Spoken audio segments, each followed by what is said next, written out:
Welcome to a brand new episode of This Week in Apps. I'm Ariel from Appfigures, and here's your weekly roundup of the most interesting developments in the world of mobile apps and games. April is behind us, which means it's time to check in on Twitter's subscription revenue. That's something I've been doing since Twitter Blue went live back at the end of 2021, following that whole journey. But this month, it's a little bit more interesting. See, new almost chief Elon Musk has big hopes for Twitter's subscription business. Elon wants 69 million paying subscribers by 2025. Let's have a look at Twitter's in-app revenue to see how close they are to that number right now. According to our estimates, Twitter's net revenue from in-app purchases grew to $368,000 in April. That's an increase of 18% from March when Twitter hit the $300,000 mark for the first time. How many subscribers is that? Well, we know Twitter Blue costs $2.99 per month, so we can divide. But that's gross revenue, and our estimate is in net revenue, so first we need to deduct Apple's and Google's fee, which changed that $2.99 to $2.10. Keep that in mind. According to those numbers, Twitter currently has a little over 175,000 paying subscribers. Not bad. Wait, actually, it's not great either. If you've been following the channel for long enough, you know that I believe this could have been much larger if they launched Twitter Blue, as a company of Twitter's scale could and should. Elon has his work cut out for him to get to 69 million subscribers, a number I imagine has some significance, or maybe it's just a joke. Elon's Twitter will need to add a little over 2 million new subscribers every month, starting right now. 175,000 subscribers after 7 months on one hand versus 2 million every month. Not impossible, but some things will have to change. I'll leave my thoughts on what for a different medium. I'm sure Elon has a few ideas of his own. Do you think he can pull it off? Leave me a comment. I would love to know what you think.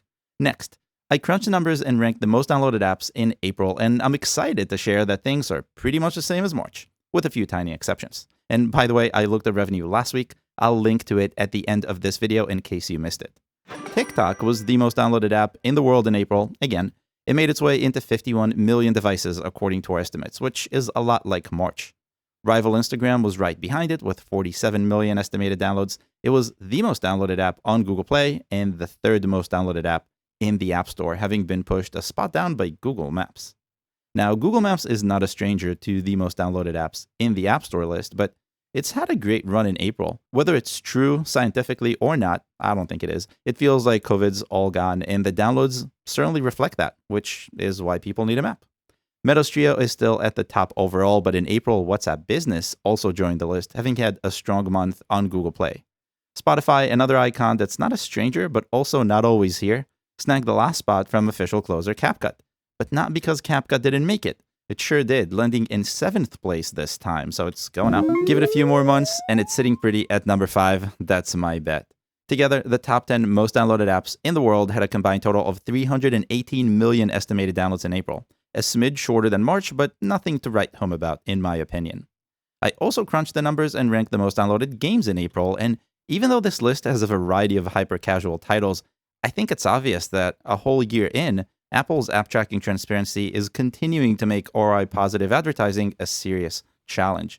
Subway Surfers was the most downloaded game in the world in April, scoring 30 million new estimated downloads. It lost its top spot in March after holding it firmly since October, but now it's back. The rest are, well, a little all over the place. Just like March, Merge Master was the second most downloaded game in the world with about half the downloads. The hyper-casual title added 15 million estimated downloads in April, most of which came from Google Play, with only a handful coming from the App Store. Ludo King, Candy Crush, and Roblox round off the top 5, and a couple of hyper-casuals, Garena Free Fire Max, and that's the one that's not banned in India, and an oldie occupied the bottom of our list. Summer is right around the corner, and app tracking transparency or not, games need to spend to get visibility, so I'm sure we'll see more of this next month. Together, the top 10 most downloaded games in the world accumulated 143 million downloads in April, roughly 12% lower than March. That's not a scary decrease, all things considered, but I'm very interested in seeing what the summer will look like. Do you like the insight so far? Click the like button and let me know. Thanks. I've talked about jobs quite a few times in the last few months. We looked at LinkedIn, who's seeing demand continue to climb, and Indeed, who's seeing downloads continue to rise. But did you know that in addition to Indeed's main job searching app, the company also has an app dedicated to finding jobs where you can work remotely? Work from Anywhere is the name of the app, and it recently crossed a milestone, 500,000 downloads. And yes, it doesn't use Indeed's actual name or branding on the App Store. It does on Google Play. Why? I suspect it has something to do with not wanting to cannibalize search traffic or not to confuse people who search for the app by name. But then again, why have two apps in the first place? I don't know. The app launched in April of 2020, right as COVID forced the majority of the workforce to start working from home and has been slowly gaining traction since. You see what I did there? Weekly downloads hit and crossed the 10,000 mark in January of 2020 and are now averaging just a little bit above, which means the app will likely hit the 1 million mark in early 2023. Steady climb aside, I have a feeling it'll be sunset way before, though. There's no real reason to split all the effort that goes into building, maintaining, and promoting an app that does pretty much the same thing but less. I've seen this happen too many times in the past. By the way, we're hiring, so if you want to come work with me, check out the link in the description to our jobs page.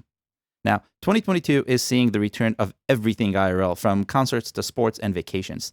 I looked at how apps like Ticketmaster and Airbnb have not only seen downloads return to pre-pandemic level, but also grow beyond. And today I have another app to add to the list. If you've been to any conference pre-COVID, you probably know this app, Eventbrite. It's an app that I used to manage event attendance and ticketing, and it was another one of those IRL apps that have lost most of their downloads when the world went into lockdown.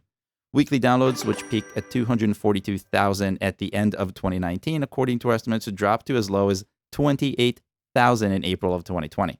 They've grown a bit since, rising to a high of 138,000 late last year, but that's still far from where it started. But then 2022 happened, and Eventbrite saw downloads start to grow gradually until they hit a new high in late April just a few weeks ago, with 264,000 estimated downloads. Clearly, these new highs IRL apps are hitting aren't just coincidences and are instead a sign of what's happening. Things are opening up. And that's all I have for you this week. If you want to see the highest earning apps and games, check out last week's episode here. And if you like this video, make sure to hit the like button and consider subscribing to the channel if you haven't already. I'll see you next week.